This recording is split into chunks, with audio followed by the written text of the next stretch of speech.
and 5. Garoppolo fires over the middle. Caught. Samuel, the rookie, is inside the 10 to the end zone. Touchdown, 49ers.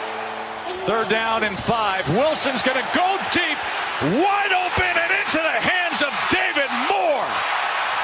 That's his hands, and there he goes.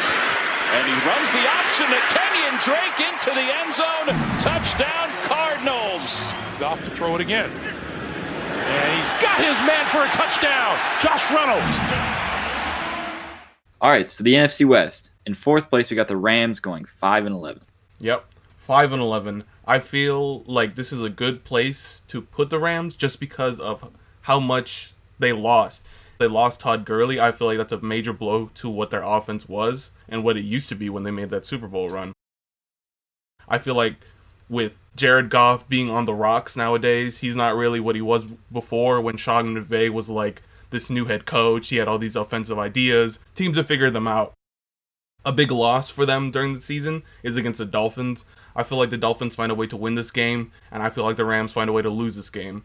Yeah, I just sound like Booger McFarland there, but Popeye's biscuit. They just find a way to lose this game. They beat themselves up. They play just horribly, and they just lose to the Dolphins. Now, a big win I have them going is against the Seahawks.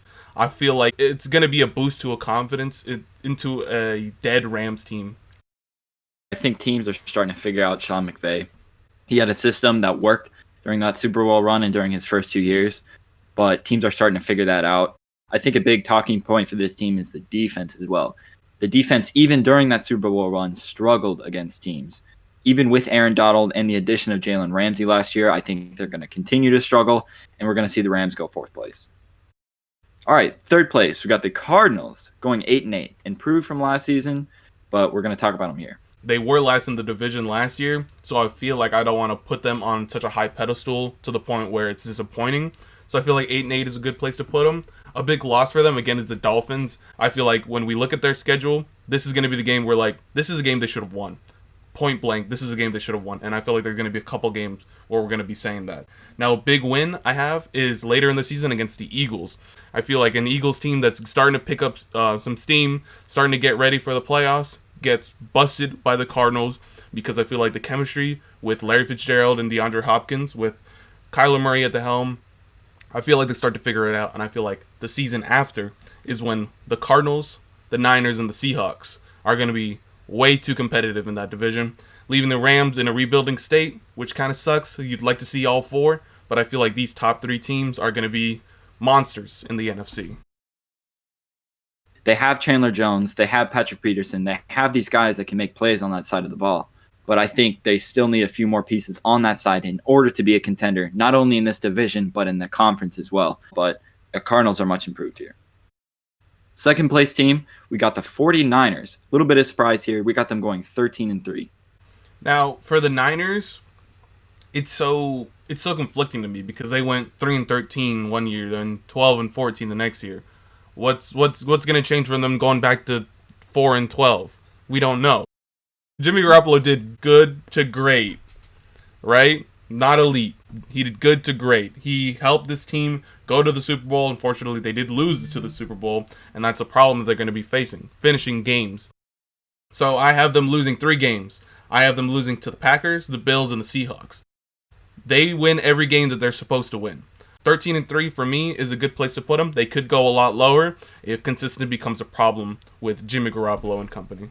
Niners have a great defense. They got a great offense. They've got all the pieces fitting together. But one thing I want to talk about is that running back. The teams are going to figure out what their rushing offense is. And that's what really propelled their offense last season, was their rushing attack. And that set up the throw, the play action, all that stuff to George Kittle. They've got great blocking up front, but I think teams will start to figure out their schemes on the running side of the ball. Now, defense, I think this is one of the better defensive teams in the NFL. Nick Bosa coming into his 2nd year. That defensive front is deadly. They've got young linebackers, Fred Warner, a young star in this league. Their secondary, Richard Sherman, that veteran presence, also elite as well.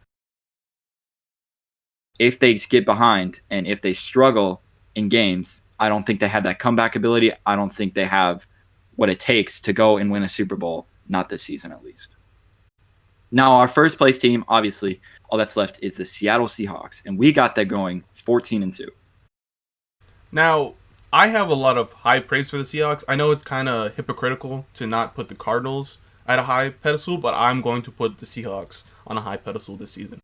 When you have a quarterback like Russell Wilson, it's easy to make the playoffs. And when you have additions like DK Metcalf coming into another season, when you have a running back like Marshawn Lynch, even though, yes, he's been on the decline, and yes, he hasn't been what he has been in seasons past, he is still a good running back. They also do have Chris Carson. We can't sleep on Chris Carson. That's two really good running backs to take the pressure off of Russell Wilson and give opportunity to DK Metcalf. They've established a chemistry, one of the more tightly knit teams in the NFL, I think. Didn't really lose much, didn't really gain much. But with that being said, that chemistry comes together, and I think that's one of the most important things in football is having that chemistry, having that culture in the locker room in order to win those games. I think both sides of the ball for the Seahawks are strong.